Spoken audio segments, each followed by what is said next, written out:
नाटकादरम्यान घडलेली एखादी अशी आठवण आहे का? आता सूर्याची पिल्लेमध्ये एक वाक्य असं आहे, परवाच्या प्रयोगाचं गोष्ट आहे की मी असं म्हणतो की याचं लग्न नाही होणार, त्याचं लग्न नाही होणार, माझं लग्न नाही होणार, तर बाहेरून एक बाई म्हणाल्या होणार. आता याच्यासारखी या वयात आपल्याला कॉम्प्लिमेंट मिळलं दुसरे काय पाहिजे. आता काही नाही, अँक्शियस वाईब आहे, एन्झायटी आहे, स्ट्रेस आहे.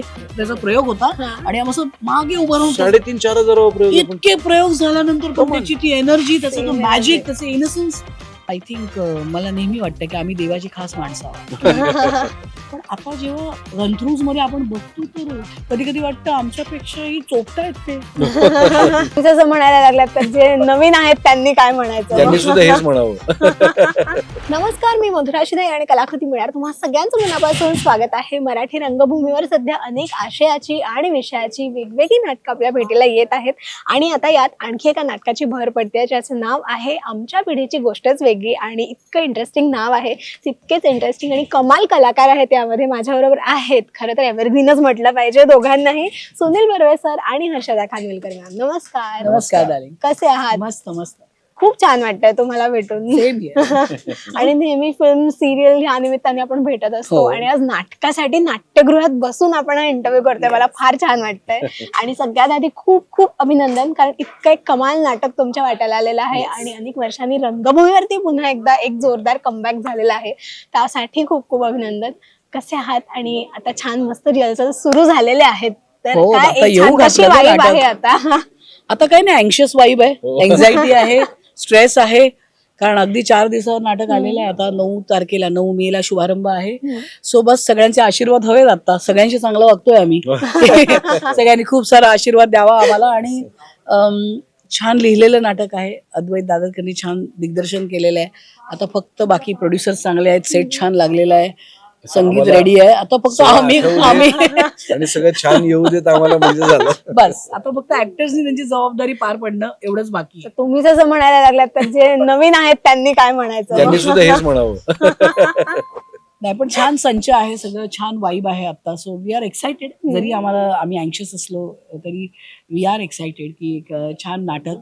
मी खूप दिवसांनी नाटकात काम करणार आहे आणि जेव्हा आपण असं खूप दिवसांनी येतो तेव्हा आपल्याला वाटत असतं की काहीतरी छान सगळ्या बाजूनी असावं, की चांगला निर्माता, चांगली प्रोडक्शन व्हॅल्यू, को ऍक्टर्स चांगले असावे. सो मला असं वाटतं की कधी कधी असा योग जुळून येतो आणि तोच योग जुळून आलेला आहे की प्रिया बापट, उमेश कामत, सोनल प्रोडक्शन सारखं प्रोडक्शन हाऊस ज्यांचं जर तरची गोष्ट इज अ सुपरहिट नाटक, आणि अमोल पाटीलनी उत्तम, त्याचं पहिलं नाटक आहे पण त्यांनी खूप टेलिव्हिजन लिहिलेलं आहे आणि खूप सुंदर संहिताने लिहिले. आणि अद्वैत दादरकर, आय थिंक त्यांनी दिग्दर्शन केलेली साधारण सगळीच नाटकं हिट असतात.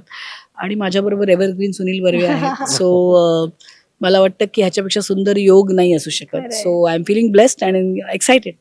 क्या बात आहे.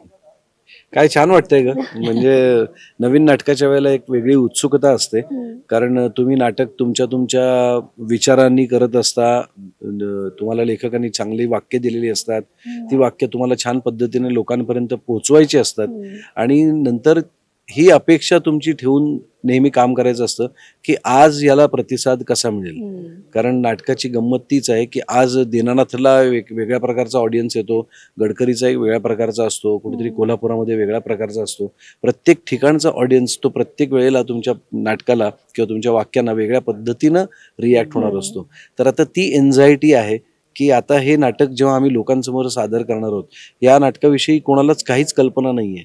त्यामुळे आम्ही हे सगळं पुन्हा एकदा एक नव्याने एक गोष्ट लोकांसमोर जेव्हा मांडणार आहोत, तेव्हा ती गोष्ट आपण जी इतकी मेहनत केली, 1.5-2 महिने त्याच्यावरती मेहनत केलेली, ती गोष्ट लोकांपर्यंत कशी पोचते आणि लोकांना ती किती आवडतीये.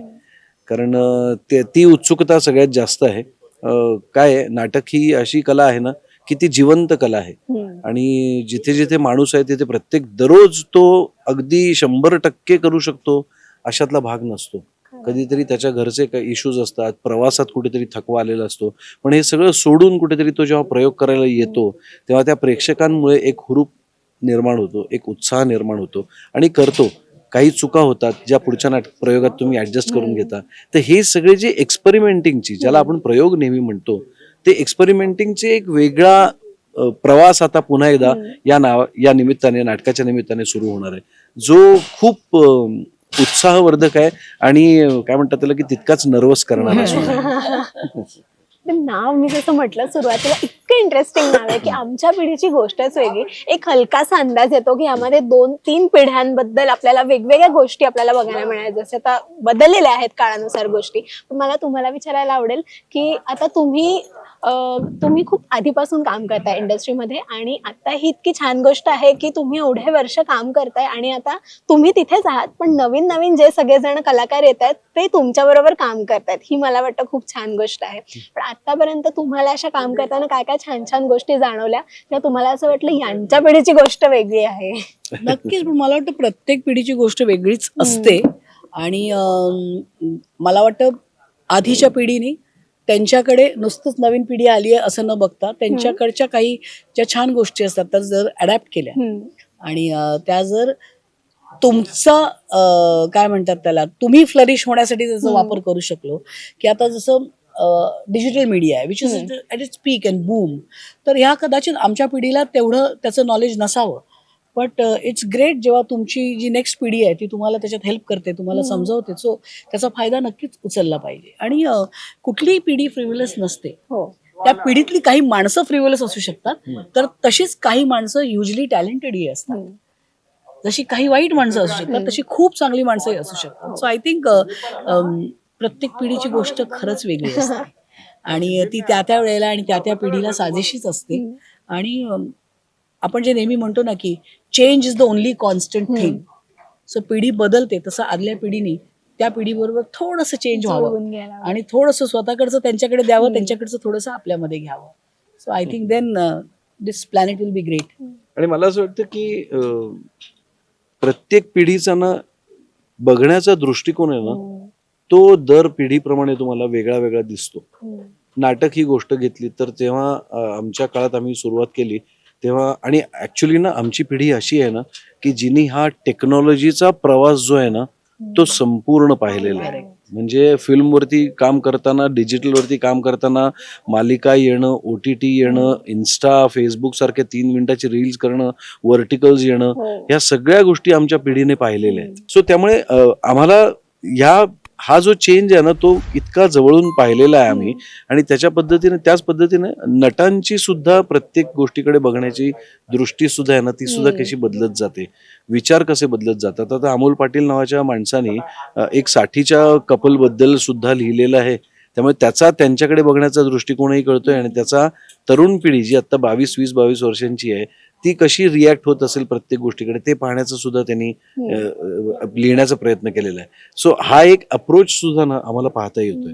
त्यामुळे एक थर्ड पर्सन म्हणून जेव्हा आम्ही बघतोय ना तेव्हा सुद्धा खूप इंटरेस्टिंग वाटतंय आणि असं खरंच लक्षात येतंय की गोष्ट तीच आहे खरं तर, पण तरी सुद्धा त्याच्याकडे बघण्याचा आणि त्याला अप्रोच होण्याचा प्रत्येकाचा अप्रोच जो आहे ना तो वेगळा आहे.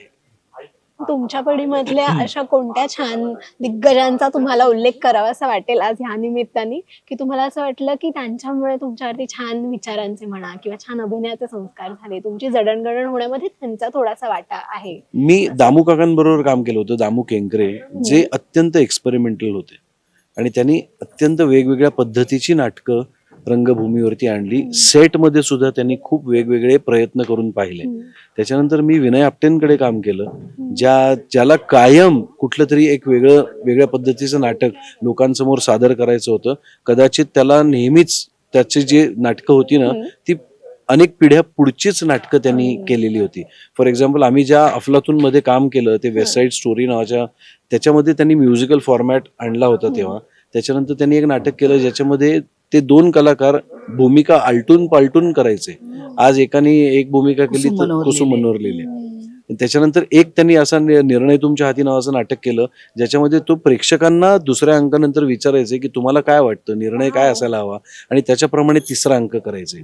सो अशा एक्सपेरिमेंट करणारी मंडळी जी होती ना त्यांच्यामध्ये, आणि तरी कमर्शियल, त्या सगळ्या दिग्दर्शकांमध्ये मला असं वाटतं की त्या दिग्दर्शकांची मला खूप आठवण येते. चंद्रकांत कुलकर्णी फॉर एक्झाम्पल, की त्यांनी सुद्धा तसा प्रयत्न केला. विजय केंकरे, मंगेश कदम ही सगळी मंडळी जी आहेत ना, त्यांची प्रतिमा कुलकर्णी, त्यांनी सुद्धा आत्मकथा नावाचं नाटक केलं होतं त्यावेळेला.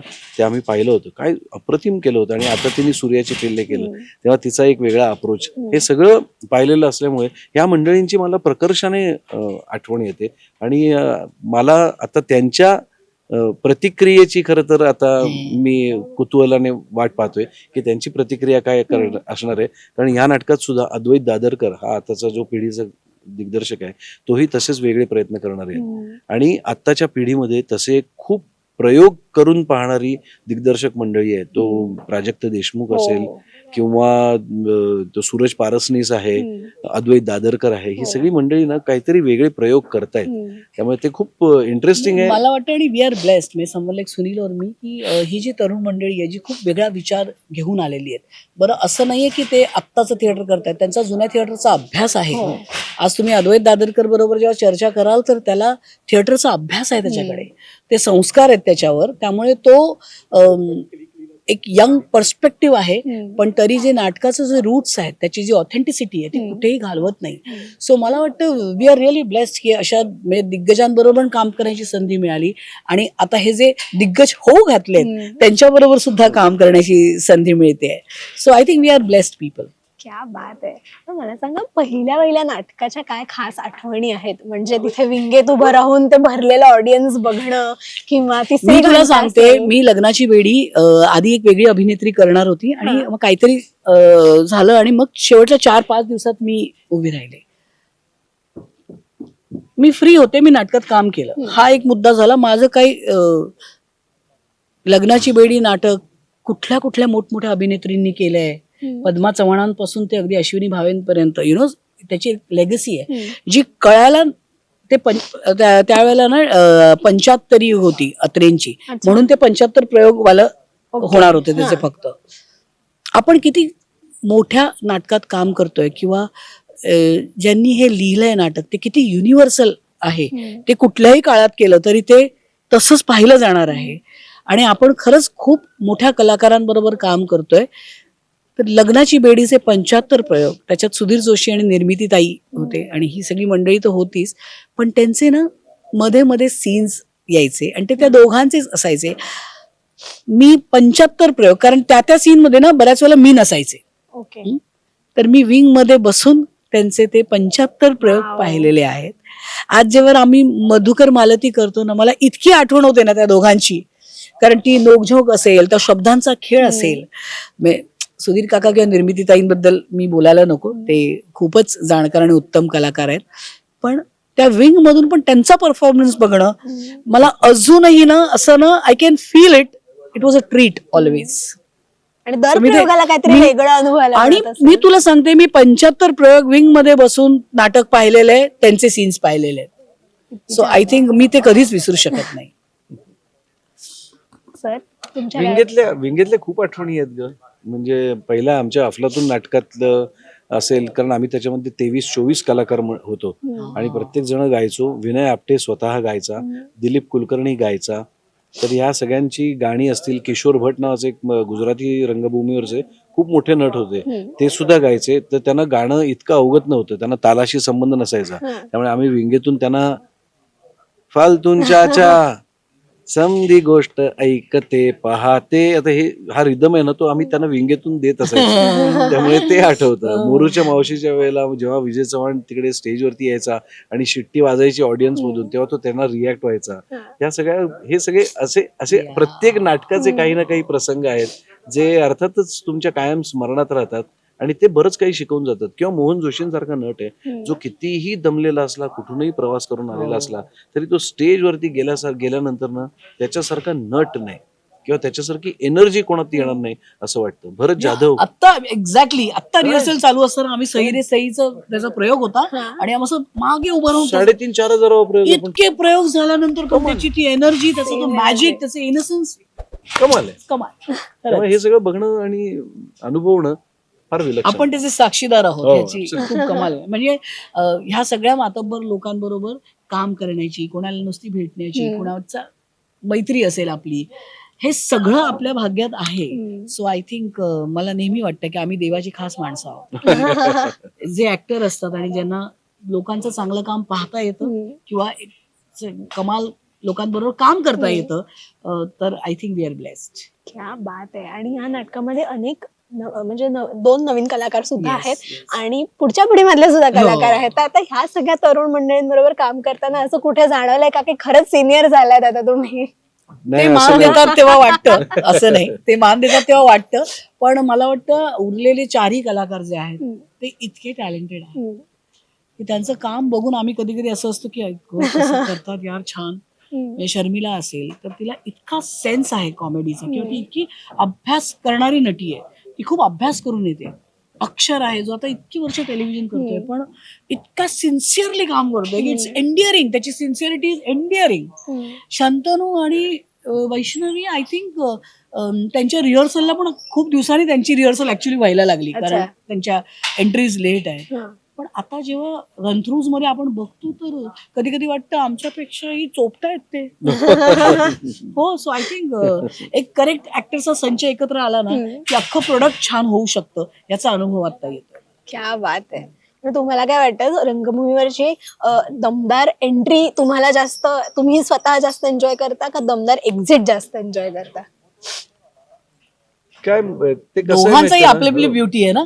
त्याच्यात मला आवडेल काय माहितीये का की आपण आल्यानंतर लोकांनी टाळ्या वाजवणं हे ठीक आहे, पण त्या नाही वाजल्या ना तरी सुद्धा तुमच्या एक्झिटला टाळ्या मिळाल्या ना म्हणजे तुमच्या कामाच्या टाळ्या मिळाल्या असं वाटतं. करेक्ट. सो तो आनंद आहे ना तो विलक्षण आहे. क्या बात आहे. आणि अशी एखादी खास आठवण आहे, म्हणजे आता आपण आज नाट्यगृहामध्येच बसलो आहोत म्हणून, की नाट्यगृहात बसल्यानंतर प्रेक्षक जे तिथे लाईव्ह प्रतिसाद देतात, शिट्ट्या वाजतात किंवा टाळ्या किंवा जे काही वा कमाल ह्या ज्या दाद मिळतात, तर अशी एखादी नाटकादरम्यान घडलेली एखादी अशी आठवण आहे का की तिथे प्रयोग सुरू आहे आणि इथून छान कॉम्प्लिमेंट्स मिळत आहेत? मला वाटतं डेफिनेटली या नाटकाला हे घडणारच आहे, कारण इतके कमाल पंचलाईन्स आहेत त्यात. आता सूर्याची पिल्लेमध्ये एक वाक्य असं आहे, परवाच्या प्रयोगाचीच गोष्ट आहे की मी असं म्हणतो की याचं लग्न नाही होणार, त्याचं लग्न नाही होणार, माझं लग्न नाही होणार, तर बाहेरून एक बाई म्हणाल्या होणार.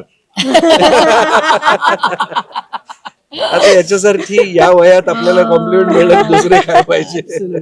त्यामुळे असे अनेक किस्से असतात आणि लोक एन्जॉय करतात. मुळात काय माहितीये का की जेव्हा तुम्ही तो कर्टन कॉल घेता आणि ते प्रेक्षकांच्या चेहऱ्यावरचं हसू दिसतं, तेव्हा जो आनंद मिळतो ना तो कुठल्याही शब्दात तुम्ही व्यक्त नाही करू शकत. समाधान कारण वेगळंच तुम्ही असतं. म्हणजे तुम्ही 3 तास जे राबलात त्याची एक पावती तुम्हाला त्यांच्या हसऱ्या चेहऱ्यातून मिळते, ती फार कमाल असते.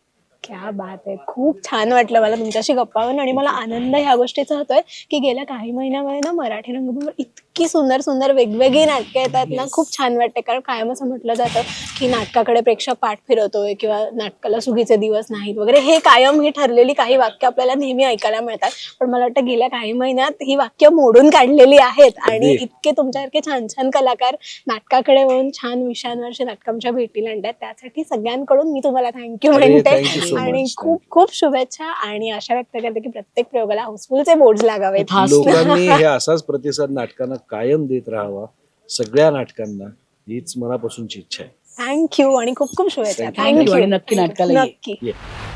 रसिका हो, कलाकृती मीडिया म्हणजे मनोरंजनाची लयलूट. मनोरंजन क्षेत्रातील किस्से व घडामोडींचा आस्वाद घेण्यासाठी कलाकृती मीडिया या यूट्यूब चॅनलला सबस्क्राईब करा आणि व्हिडिओ लाईक करा.